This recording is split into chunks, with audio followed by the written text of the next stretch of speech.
Hey guys, welcome back to the Girl Gone London channel. If you're new here, my name is Kaylin. I've been an American expat living in the UK for the past 10 years, and today I'm telling you the things that I don't miss about America.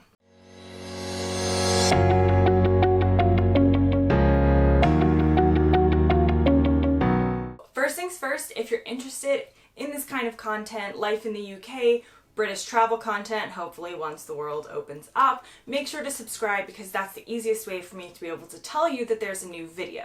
So today's topic are things that I don't miss about America.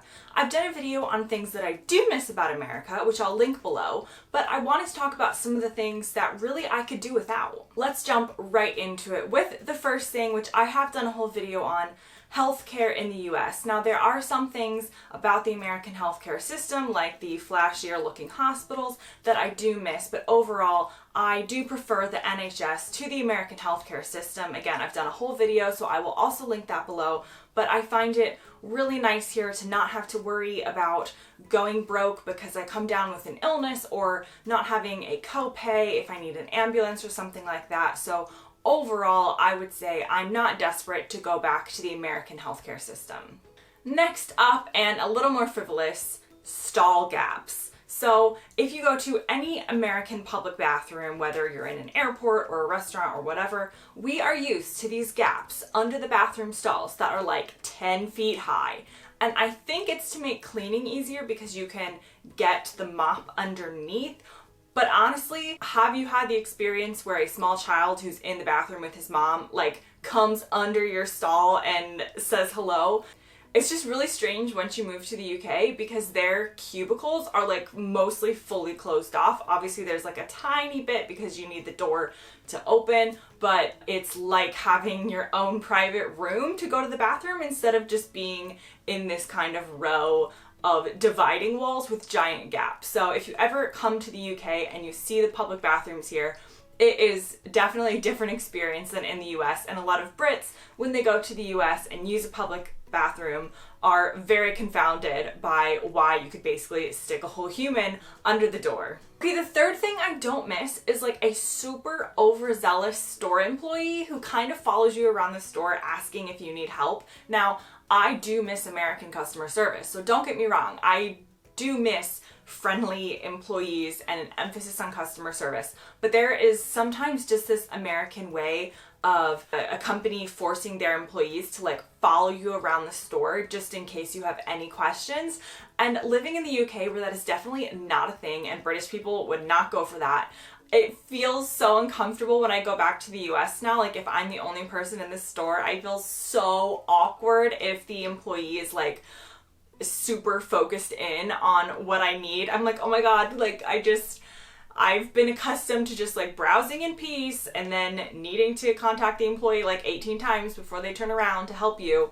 And I don't know, I mean, yeah, I do miss American customer service, like I said, but it's this very specific instance of a company who have forced these poor employees who don't even want to basically follow you around asking if you need help. Okay, the next thing that I don't miss about America are the medical commercials. So fun fact, it's illegal in the UK to advertise prescription medication because a prescription should be prescribed by your doctor, not necessarily you going into your doctor saying, I saw this commercial when I was watching HGTV and I think I need this medication.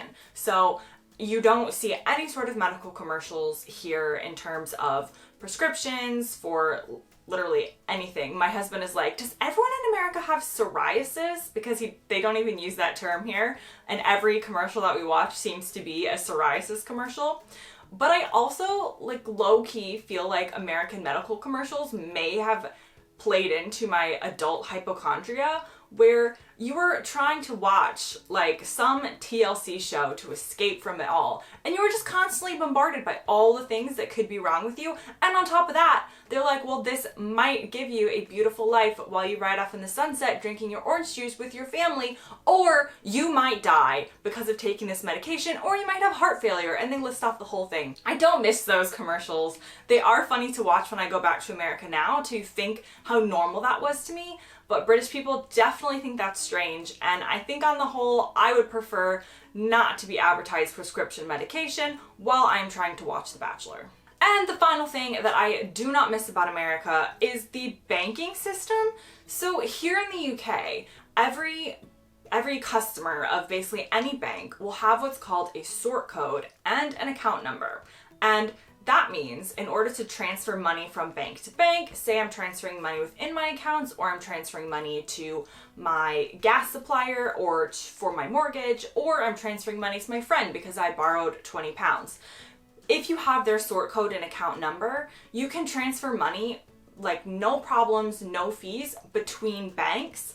And in the US, are definitely behind on banking when it comes to the UK. A lot of people don't realize this, but the UK got like chip and pin cards way before us. Contactless came to the UK before us, and they just have this system where it's super easy to transfer money in and out of banks. They don't need a special app. And coming from the US, where if you do want to transfer money to your friend in a different bank, often you'll need to use something like Venmo or some sort of cash app.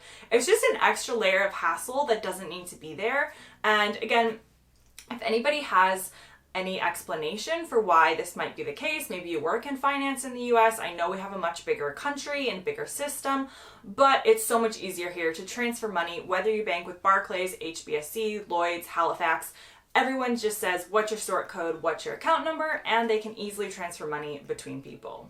Okay, so those were the 5 things that I do not miss about America, not to be confused with the things I love about the UK, because I feel like that's a different topic, and I will definitely do a video on that. But I thought to balance out my things I miss about America video, Cheez-Its, I would go ahead and do this video on things I don't miss. Hope you enjoyed, and as always, remember that you are very welcome in our Facebook group, which I will link below if you have any questions about visiting the UK, traveling to the UK, or moving to the UK.